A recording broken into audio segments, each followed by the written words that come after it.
আমার সকল প্রিয় দর্শক এবং ভিউয়ার্স বন্ধুদের স্বাগত জানাই। প্রিয় দর্শক, তোমাদের উদ্দেশ্যে আমি প্রথমে জানিয়ে রাখি, তোমরা আমার আজকের এই ভিডিওটি শুরু থেকে শেষ পর্যন্ত সম্পূর্ণ অংশটুকু দেখবে এবং ভিডিওটি তোমাদের কেমন লাগলো তা কমেন্টের মাধ্যমে জানাবে।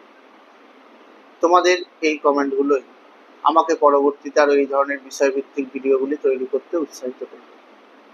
তোমরা আমার এই ভিডিওটি তোমাদের পরিচিতদের সঙ্গে শেয়ার করে দেবে এবং তোমরা আমার পাশে থেকে আমাকে আরও এই ভিডিওগুলি তৈরি করতে উৎসাহিত করবে। আজকের আলোচনার বিষয় পশ্চিমবঙ্গ উচ্চ মাধ্যমিক শিক্ষা সংসদের দ্বাদশ শ্রেণীর চতুর্থ সেমিস্টারের বাংলা বিষয়। তোমাদের এই চতুর্থ সেমিস্টারের পরীক্ষা হবে 40 নম্বরের। এই 40 নম্বরের পরীক্ষায় তোমাদের বাংলার যে সিলেবাস চতুর্থ সেমিস্টারে আছে সেইটা আমি প্রথমে তোমাদের সামনে তুলে ধরব। তোমাদের চতুর্থ সেমিস্টারে গল্প আছে দুটি, একটি মানিক বন্দ্যোপাধ্যায়ের লেখা হলুদ পোড়া এবং দ্বিতীয়টি মহাশ্বেতা দেবীর লেখা হারুন সালেমের মাসি। এই দুটো গল্প থেকে তোমাদের 5 নম্বরের একটি প্রশ্ন পরীক্ষায় লিখতে হবে। কবিতা আছে 3টি। প্রথমটি রবীন্দ্রনাথ ঠাকুরের লেখা প্রার্থনা, দ্বিতীয়টি জীবনানন্দ দাশের লেখা তিমির হননের গান এবং তৃতীয় কবিতাটি সুভাষ মুখোপাধ্যায়ের লেখা কেন এলো না।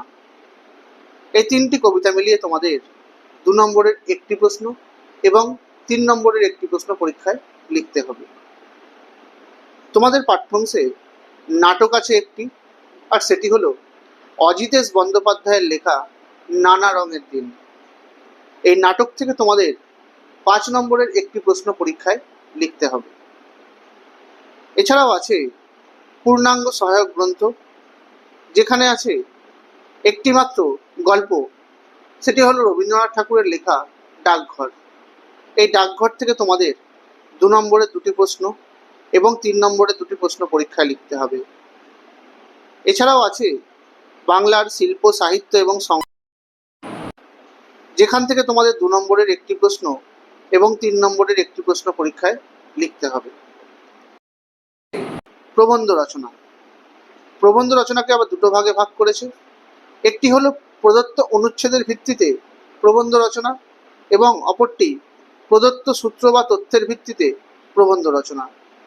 এই 2 রকমের ভাগ মিলিয়ে এখান থেকে একটা রচনা তোমাদের পরীক্ষায় লিখতে হবে, আর সেটাই থাকবে 10 নম্বর। এই গেল তোমাদের চতুর্থ সেমিস্টারের বাংলা পরীক্ষার প্রশ্নপত্রের প্যাটার্ন বা ধরন। আজকে আমি তোমাদের মানিক বন্দ্যোপাধ্যায়ের লেখা এই হলুদ পোড়া গল্পটি নিয়ে আলোচনা করব। মানিক বন্দ্যোপাধ্যায়ের লেখা এই হলুদ পোড়া গল্পটি 1945 খ্রিস্টাব্দে মোট 10টি ছোট গল্প নিয়ে, অর্থাৎ সেই 10টি ছোট গল্পের মধ্যে 8ম গল্পগ্রন্থ এই হলুদ পোড়া প্রকাশিত হয়েছিল।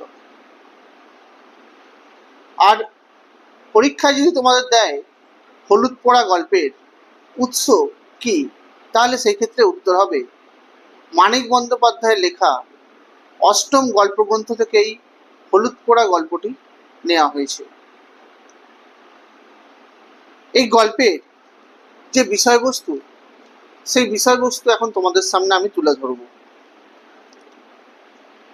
গল্পের প্রথমেই কার্তিক মাসের কথা উল্লেখ করা হয়েছে। কার্তিক মাসের মাঝামাঝি সময় দুটো খুনের ঘটনা গ্রামের সকলকেই অবাক করে তুলেছিল।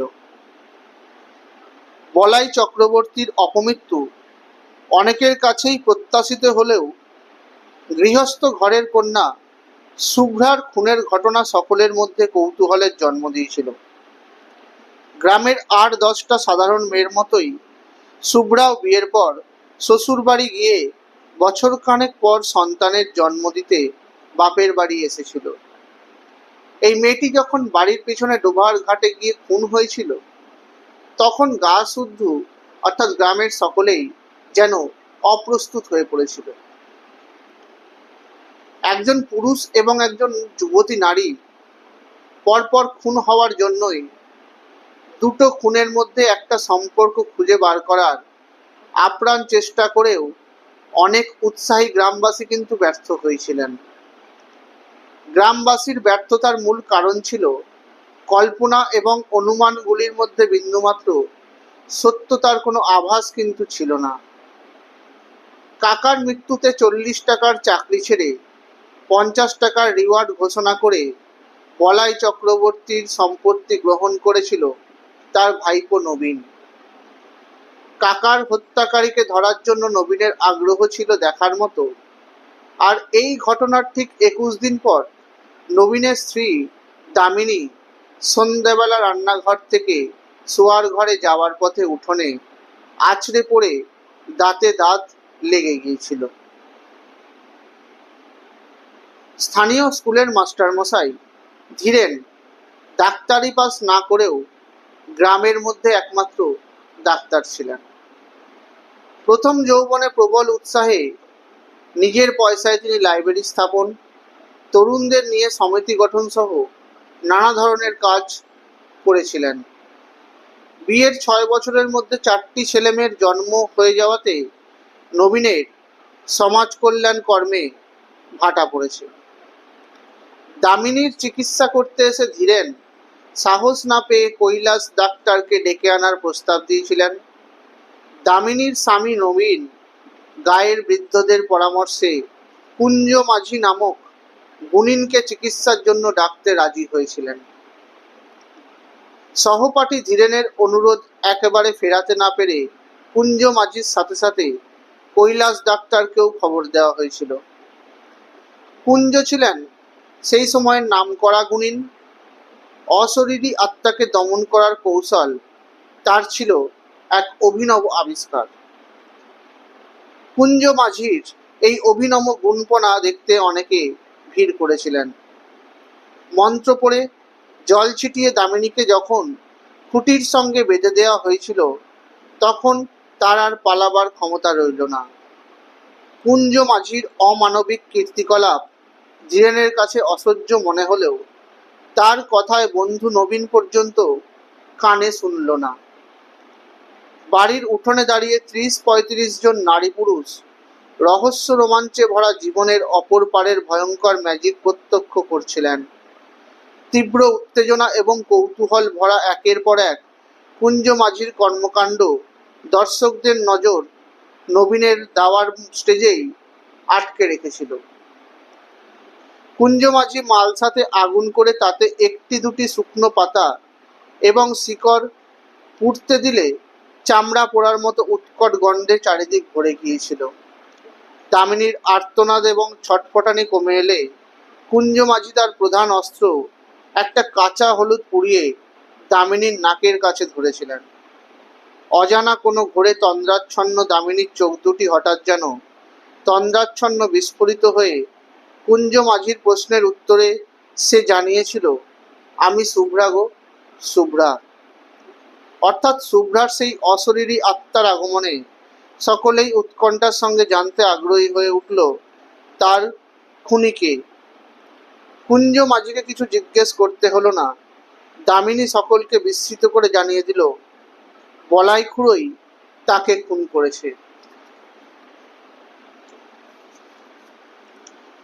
দর্শকদের উৎসাহ এবং উত্তেজনার পারদ যখন উত্তরোত্তর বৃদ্ধি পাচ্ছে তখন কুঞ্জ মাঝি নানাভাবে ঘুরিয়ে ফিরিয়ে দামিনীকে নানা ধরনের প্রশ্ন করতে লাগলেন।